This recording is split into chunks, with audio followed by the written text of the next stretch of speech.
XEK Radio Subíndice 666 AM, banda en 34 millas náuticas, transmitiendo desde la Ciudad de México, capital. Música, entrevistas, lecturas.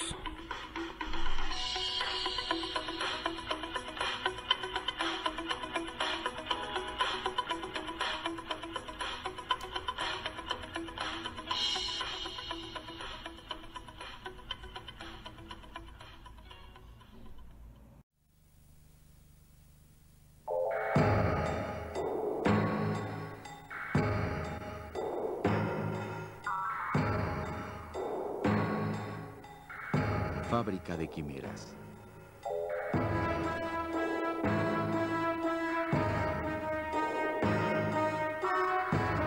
Obra de Jean-Marc Ferrari.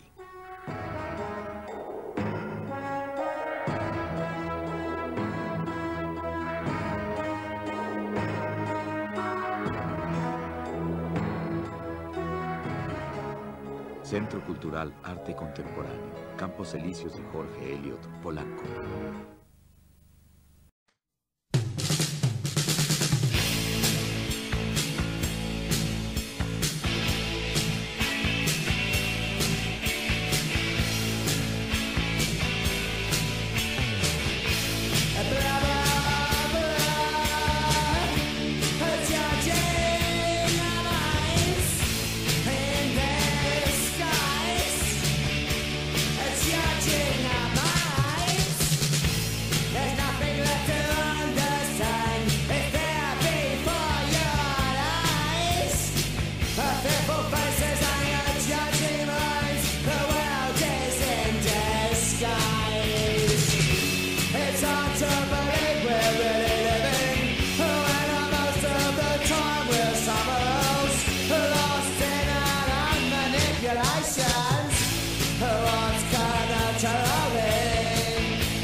Pues vaya historia, Praxedis. Sí. No, Rubén Gámez, por donde le veas, siempre es una larga y emocionante historia. Pero hoy estamos hablando, queremos, del siglo XXI. Siempre nos pasa eso, Praxedis. Siempre nos pasa, nos vamos por las ramas, es la mejor manera de empezar. De caminar. Sí. Pues vamos a ver. Praxedis, estamos hablando vamos a empezar para hablar en este programa de radio. Te he invitado para hablar sobre siglo XXI, editores, su historia y sus chismes de esta editorial fundada por Arnaldo Ofilia Reynal. Ahí nomás. Ajá. Antiguo director del Fondo de Cultura Económica. Podemos empezar ya titulando La pasión del siglo XXI, ¿no? Ándale. A propósito de que ya se viene. De que ya se viene la venida, valga la redundancia, ya se viene la venida de Cristo. Sí. ¿Será? Pues, uno de los grandes monumentos de la tradición literaria hispanoamericana es sin duda alguna la editorial Siglo XXI, que cuando hablamos de la pasión del siglo XXI de la editorial, estamos tratando de colar un chisme que corre por los colofones de los libros en la actualidad, y parece que Siglo XXI finalmente se va a dejar vencer, se va a dejar caer en los brazos de alguna hija de puta transnacional, con lo cual estaríamos presenciando el colofón, fíjate, sí, el colofón de una de las tradiciones más añejas y más provistas de huevos que ha habido en nuestro continente, que es la tradición editorial. Entonces, esa profundísima tradición editorial a la que tanto tú y yo abrazamos, estaría una vez más hiriéndose, saetándose, estocándose con la absorción de siglo XXI a una de estas firmas globales que en realidad ven al libro ¿cómo ven al libro estas? Un objeto, ¿no?, de venta. Bueno, pero también es un objeto, ¿no? O sea, es un negocio. Piensa particularmente en Joaquín Mortiz, que fue devorada por el grupo Planeta, y siempre estas editoriales globales, las transnacionales globales, siempre van por el mundo con su bandera de oveja, ¿no? De no pasa nada, yo te adquiero y te voy a consentir, no vas a perder tu identidad, y a la mera hora la tienen que perder, ¿no? Y entonces empiezan a aparecer estos libros que todos los lomos son iguales, ¿no? Pienso en lo que pasó, por ejemplo, con todos los títulos de Volador, de Joaquín Mortiz, precisamente, sí, que hoy están en la prisión, así lo veo yo, en la prisión de la colección de Bolsillo, de esta especie de fantasma de Penguin Random House, grupo editorial, esta colección que tiene todos los lomos idénticos, sí, y ahí están todos las décadas que Joaquín Mortiz le dedicó a la chaviza escritora de los años 60, 70, 80 y 90, ahora están aprisionados por esta colección de Bolsillo, que igual tiene a premios Nobel, a novelas de los años 20,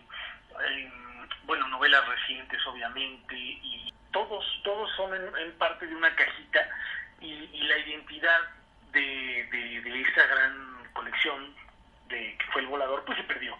Y no importa que se pierda, no estoy lamentándolo. Es más, muchas de las novelas de esa colección ahora yo las he adquirido en la de Bolsillo, ¿no? Sí. Sin embargo, en esa pérdida, que claro que es productiva, y así lo ve la editorial, el grupo Penguin Random House, es también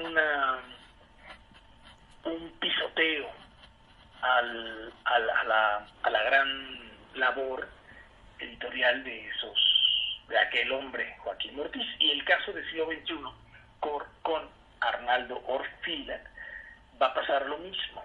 Sí. O sea, se siente que va a pasar lo mismo, o sea, se habla mucho de eso.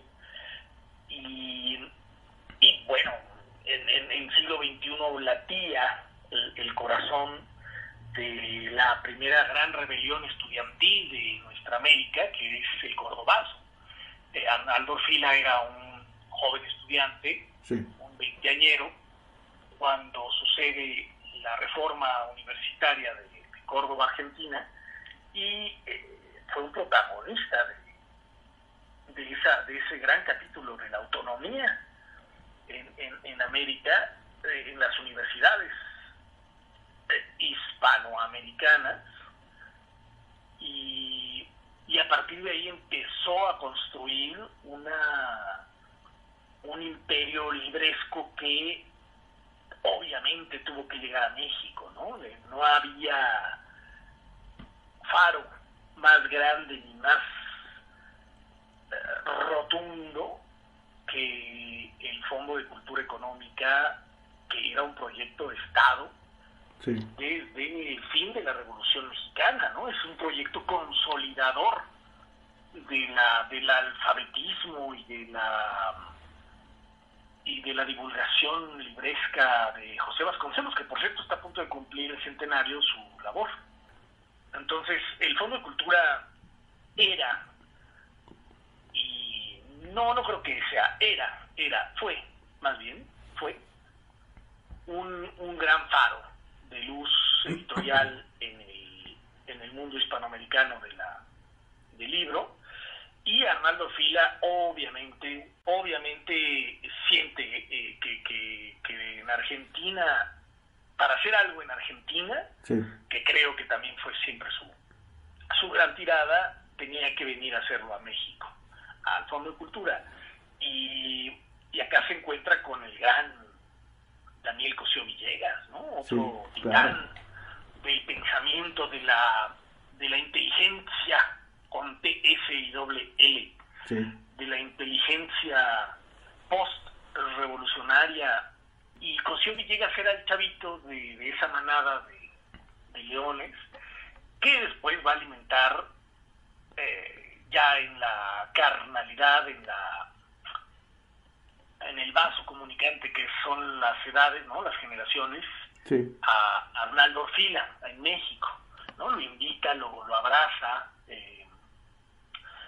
en el Fondo de Cultura Económica, a él, por supuesto, a Arnaldo y a su chava, Laurette Sejourné, y comienza, ¿no? La gran nueva vida del Fondo de Cultura Económica, que por supuesto se va a dar el encontronazo, sí, con el Estado, con la obra de Frantz Fanon, Los Condenados de la Tierra, por un lado, y la edición de Los Hijos de Sánchez. de Sánchez.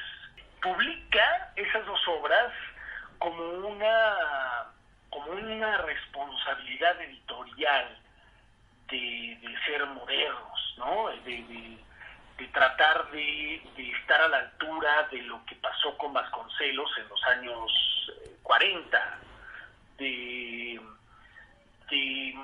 decirle a los lectores que ya estábamos grandes, ¿no? Que ya podíamos pasar de la Odisea, sí, en una pésima, o en todo caso no pésima, lo digo con mucho cariño, pero en realidad cuando digo pésima, refiriéndome a la Odisea de Alfonso Reyes, quiero decir la alocada versión tan libre de Alfonso Reyes en su Odisea, sí, que además fue la que atrajo, por ejemplo, al otro locazo traductor, que fue Rubén Bonifaz Nuño, y que precisamente por quedarse enamorado de la loca versión de Reyes en el Fondo de Cultura, sí, empezó a querer saber más del griego, hasta que se dio cuenta que la versión de Reyes, pues eso era una versión realmente construida por él, no tenía nada que ver con una traducción.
Pero bueno, o sea, de eso quería huir un poco Arnaldo Orfila, ¿no? Decir, bueno, ya, la Revolución Mexicana ya hizo lo suyo, sí. Ya estamos grandes, ya somos niños grandes, queremos libros para niños grandes, y esto es lo que está vibrando en el mundo, y es Oscar Lewis, y es Frantz Fanon, y por supuesto también estamos olvidando Escucha Yankee, de Wright Mills, ¿no? El gran tomador de la temperatura gringa.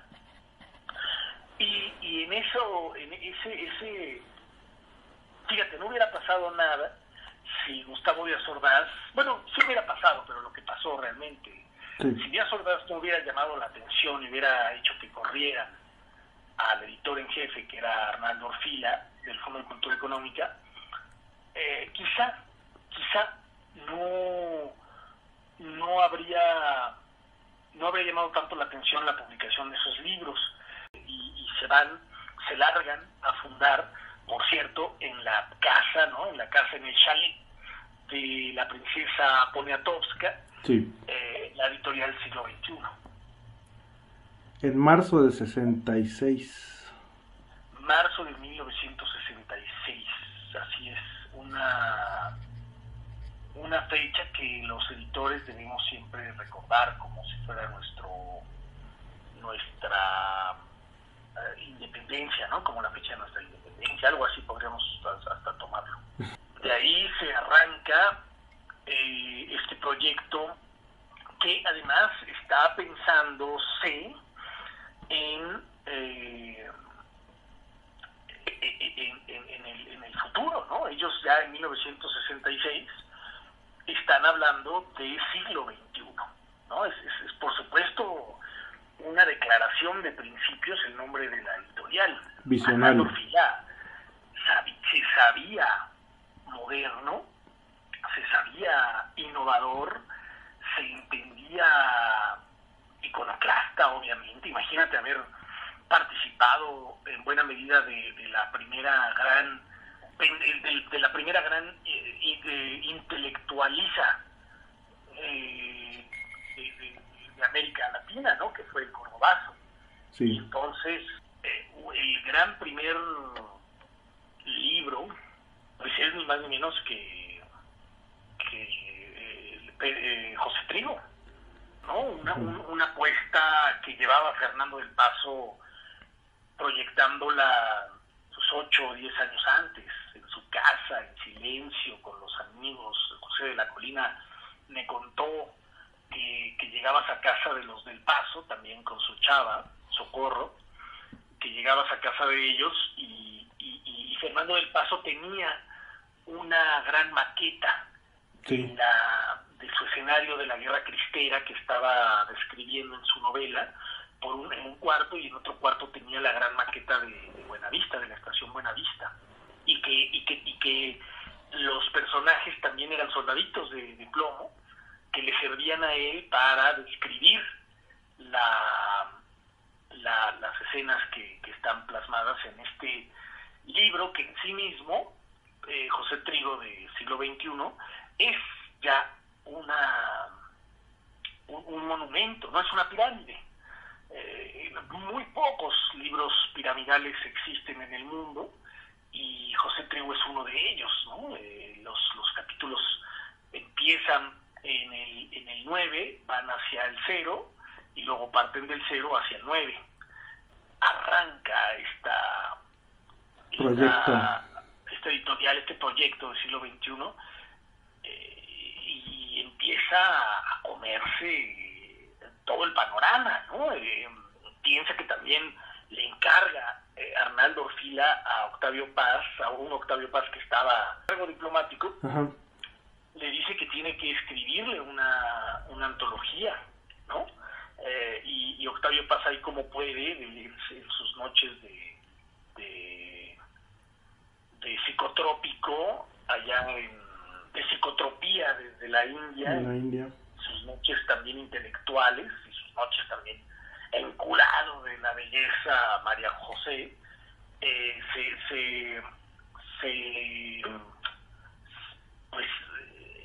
construye un equipo de jóvenes escritores que son José Emilio Pacheco y Homero Aridgis, y teniendo como brazo armado acá en la ciudad a Licho Macero,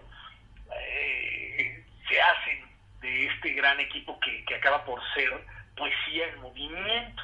Sí. Una antología mítica, ¿no? Que antes de ella solo existía Laurel, y llega Poesía en Movimiento también como un mamotreto moderno, porque era un libro chiquito que nadie había imaginado que para hablar de poesía, ¿no? Y Octavio Paz, Alicho Macero como viejos, y José Emilio Pacheco y Homero Aridgis como jovencitos, hacen una pieza clave para entender la poesía en el mundo editorial moderno. El gran José Trigo y la gran Pequeña Odisea de Poesía en Movimiento son los primeros dos grandes hitos en la editorial siglo XXI.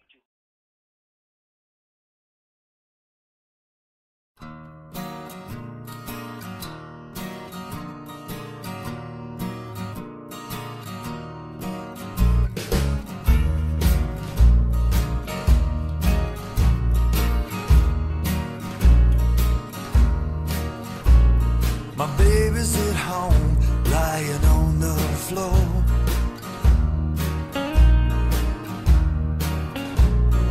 Wondering when I'm gonna open the door.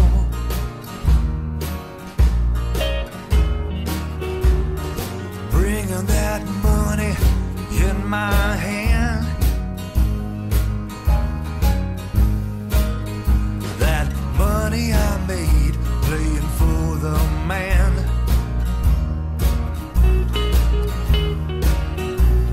I'm trying to make $1, or soon it will follow the end.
el inicio de la editorial.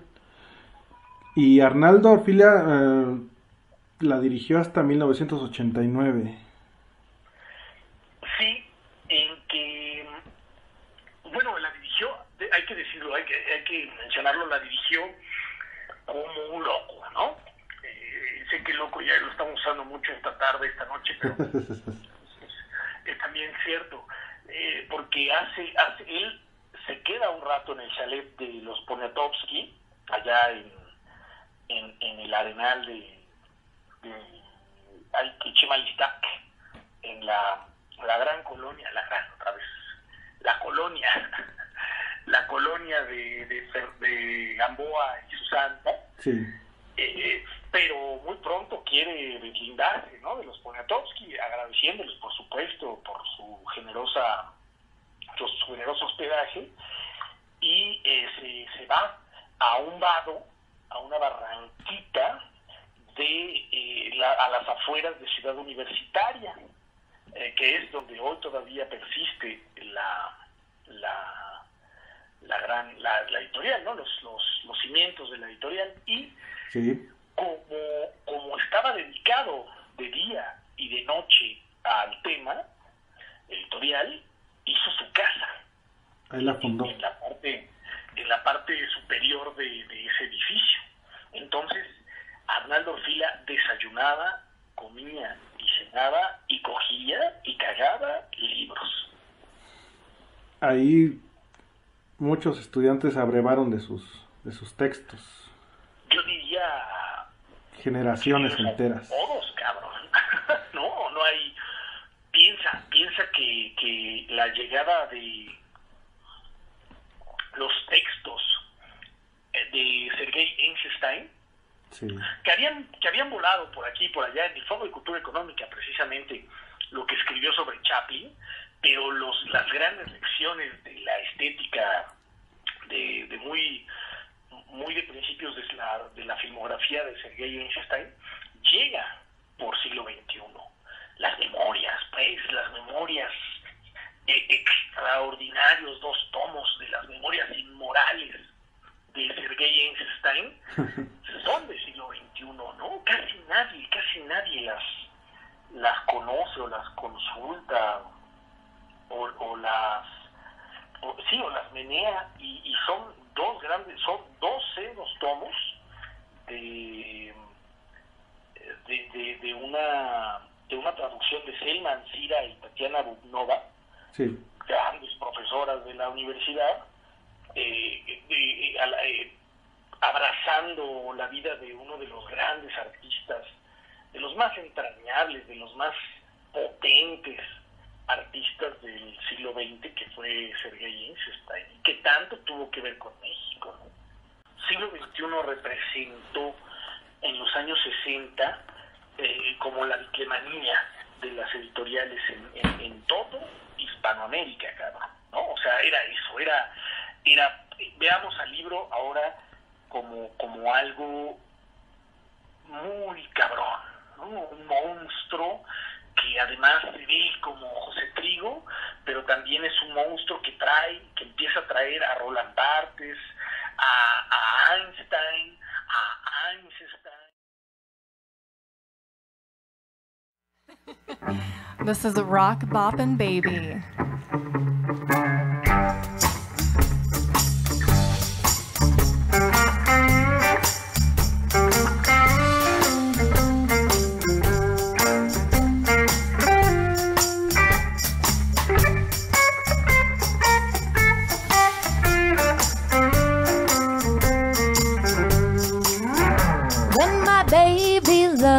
When my baby hugs me, when my baby holds me tight, man, I'm level and I'm in heaven when my baby loves me right.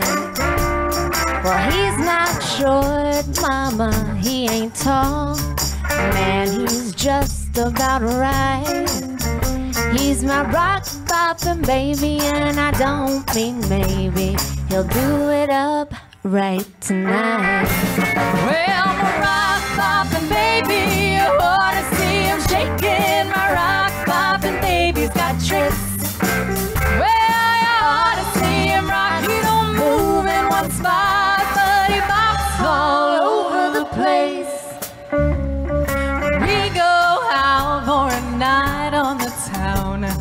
we don't ever fool around.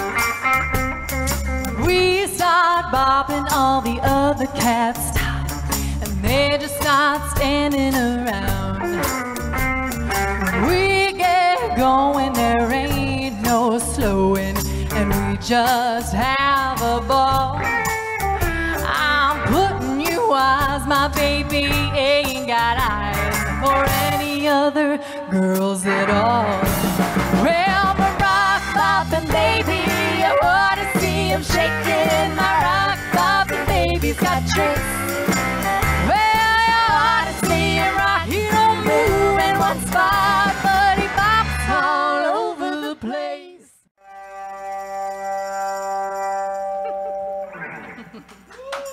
Thank you. Thank y'all.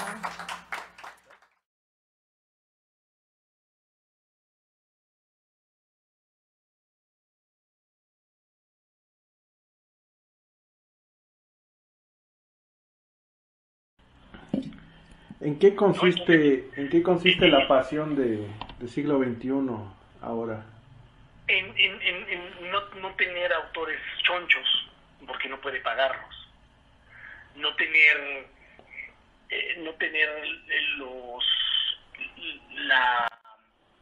las editoriales, las imprentas, ¿no? Las imprentas necesarias para jugar al vivo también con los libros, como José Trigo. O sea, un libro como José Trigo hoy en México no se puede hacer, a menos de que tú, como autor, tú, Fernando del Paso, pusieras mucho de tu parte, ¿no? Es decir, lo pagaras.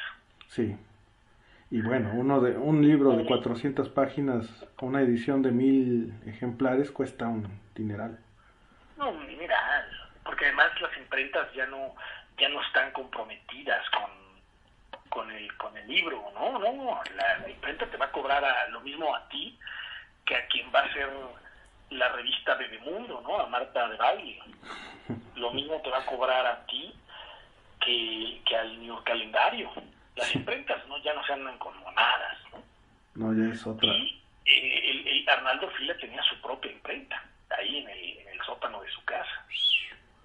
O sea, hoy es impensable. Sí, es impensable. Porque es carísimo, ¿no? Una imprenta actualmente debe costar millones de dólares, cabrón. Pues esta es la situación que se está viviendo en siglo XXI y en varias editoriales mexicanas. Es el agarre, ¿no? El agandalle de las editoriales grandes, gigantescas. Llegaron las grandes, o sea, pienso en Penguin Random House como la Bacardí, como la cervecería Modelo, ¿no? Que absorbe. Sí. Todo a su paso, y siglo XXI pues era una pulquería bien bonita donde se hicieron grandes preparados. El Capital, cabrón, el Capital. Exacto, el Capital. González Pedrero lo traduce para siglo XXI. Y se regresa, ¿no? Al asunto del libro como asunto bancario. Y en eso está en este momento siglo XXI. Dueños... Es digamos un banco que está a punto de cerrar. Pero muchos van a decir, ¿cómo? ¿Cómo es posible? ¿Cómo? Yo sigo yendo a la tienda del siglo XXI y me compré un libro de María Luisa Puga, editado en 1980. Sí. ¿Cómo? Pero yo sigo yendo a la tienda del siglo XXI a comprar para mis alumnos los saldos de las Memorias Inmorales de Sergei Eisenstein, editados igual en los años 80. Nada tiene ya que ver la presencia de las transnacionales con esa primera imprenta, pues que más bien ya es un tema romántico, ¿no? Por supuesto. Y bueno, en ese tema romántico es donde está la pasión del siglo XXI. Del siglo XXI. Y seguirá la pasión. Seguirá unos meses más, no sé cuánto se aguante la noticia, si es que es noticia verdadera y no solo un chisme, de que el siglo XXI es absorbida por Penguin, ¿no? Y bueno, se habla de Penguin, donde, por cierto, mira, las ironías del destino, dirige la parte literaria el hijo de José Agustín, uno de los hijos de José Agustín. Pues no tiene nada de romántico ya, supongo, esto. No, pues no, es irónico, sí. Es irónico. Borran a siglo XXI, desabastezcanlo, roben, si no les alcanza para comprar sus libros, róbenlos, léanlos ahí in situ, ambicionen con comprar toda la colección de María Luisa Puga, pregunten por los saldos, porque ellos mismos no asumen que los tienen, como no los tienen a la vista, sí. Como que los pierden, ¿no? En su lógica, pero pregunten, oiga, ando buscando este libro de Einstein.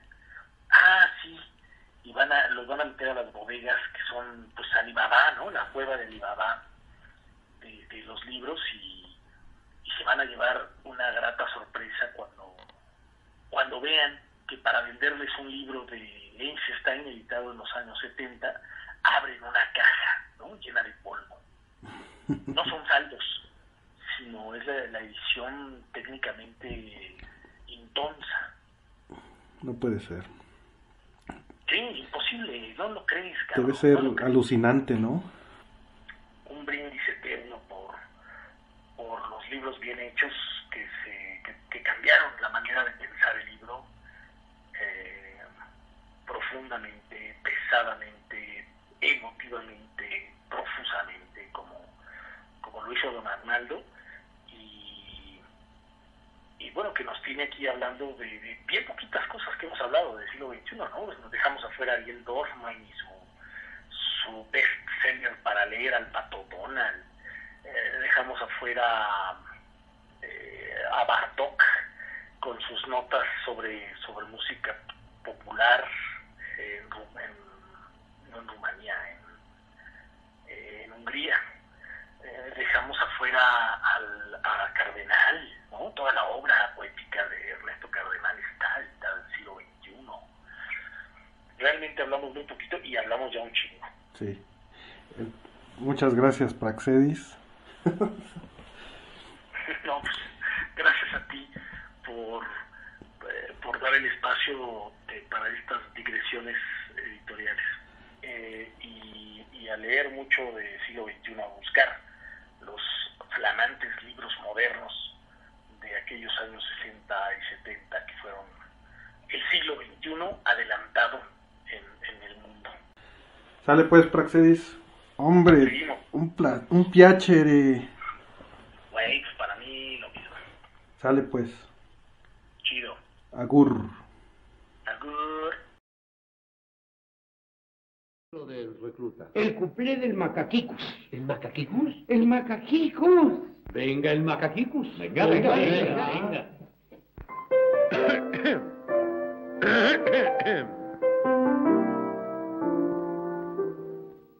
Yo fui a Caracas y hasta el Perú, y a varios reyes traté de tú. Dejó gran fama en el Brasil el Macaquicus que cante ahí. El Macaquicus, ¿ha dicho usted? El Macaquicus. ¿Macaquiqué? Es un fado muy mono que canto en portugués. Óigalo usted. Sí que lo oiré. Sí que lo oiré. Venga el Macaquicus, fíjese usted bien. Venga el Macaquicus, fíjese usted bien. Al irse Rosa a acostar, micus macaquicus, ecus fecus emunecus. Al irse Rosa a acostar, micus macaquicus, ecus fecus emunecus. Quitóse los dientes Rosa, se quitó el ramo de azar y no se quitó otra cosa. Ay, porque no tenía más. Las novias viejas dan muchos micus y hay que reírse a lo mejor del Macaquicus. los de mi pueblo son tan borricus que no se aprenden en la vida el macaquicus.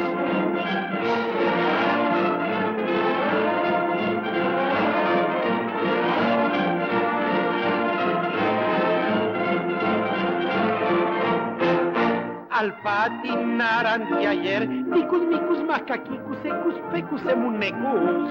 Al patinar anteayer, ticus micus macaquicus ecus pecus emunecus. Inés y Juan se escurrieron y dieron un resbalón. Y es lo peor que cayeron, ay, en muy mala posición.